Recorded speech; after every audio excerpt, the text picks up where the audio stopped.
Today, we are going to talk about piddle-widdles, tallywhackers, wing-wongs, and uh-ohs. You may be thinking to yourself, are we talking about Dr. Seuss? No, actually, we are talking about sex.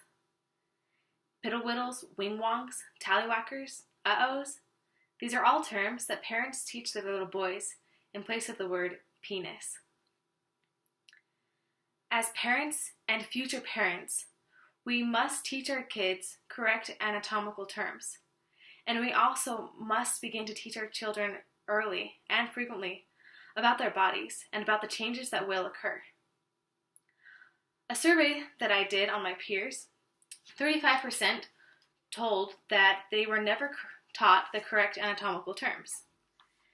You might be thinking, yeah, so what's the big deal? Well, Dr. Sandy Wurtel, professor of psychology at the University of Colorado, explains why this really is such a big deal. Children who are taught the correct anatomical words have a decreased vulnerability to sexual abuse. She teaches that offenders will know that children who are comfortable with these terms have parents who have taught them these terms and have taught them about inappropriate touchings, and that these children will go back to the parents to tell them about these occurrences.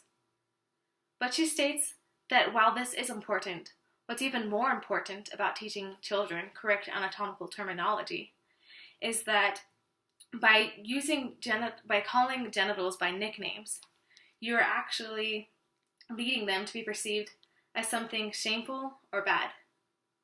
Whereas children who are taught the correct terminology for genitalia have a healthy and more positive body image.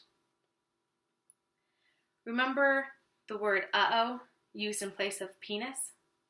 I'd like you to pause and think about what that would feel like and mean to a child. You mean you're teaching them that their body part is an uh-oh, a mistake? Our bodies are not a mistake.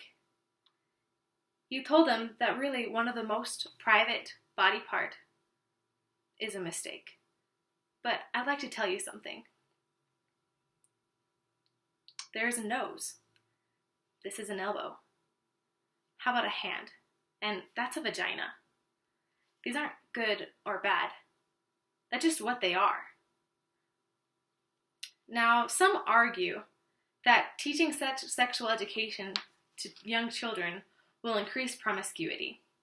If you look it up on Google, you'll see arguments on both sides. But the data from National Center for Health Statistics shows that 5,000 men and women who were studied between the ages of 15 and 24 show that sexual education actually decreases sexual intercourse. Well, delays sexual intercourse. To further prove this point, there was a review done on 50 studies that studied sexual education on early childhood. And only 3 reported increased promiscuity, whereas 17 reported that there was actually decreased onset of sexual activity, that there were decreased number of sexual partners, and that there were decreased unplanned pregnancies and STD rates. These results are remarkable and important. So you might be saying to yourself, great. So this girl is telling me that I need to teach my children about sex even when they're toddlers? Well, actually, yes.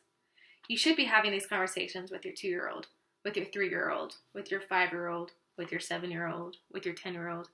I think you get the point. These conversations need to be happening early on and frequently. But I'm not saying that you should be teaching your 2-year-old about condoms and STDs. From the survey, we found that the average age that kids were when they had the sex talk was 13. But did you know that kids between the age of 8 and 10 is the average age that children see pornography? We're kind of a little bit delayed on teaching children about the dangers. We also, on the survey, also found that 90% of the people surveyed only had the sex talk once or only a few times afterwards. And of that 90%, 20% never talked about sex with their parents. I repeat, never. It is so important that parents talk to their children frequently and early about sex. Jay Holm, the director of pediatric residency program at the Mayo Clinic, teaches this point. He states, "You need to start young with age-appropriate discussions and prepare them for what's ahead. Before their own bodies change, they need to understand what's going to happen. Talking about sex should come in the context of having already talked about puberty." Let's recap. Parents, you need to talk to your kids frequently and early on about their body, puberty, and sex. And you must use the correct anatomical terminology. So it may be kind of awkward to talk about sex. And sure, it may seem kind of cute to hear a little boy say that his tallywhacker itches. But wouldn't it be more cute to live in a world where there's no sexual abuse? And where children were instilled with the confidence about their body image?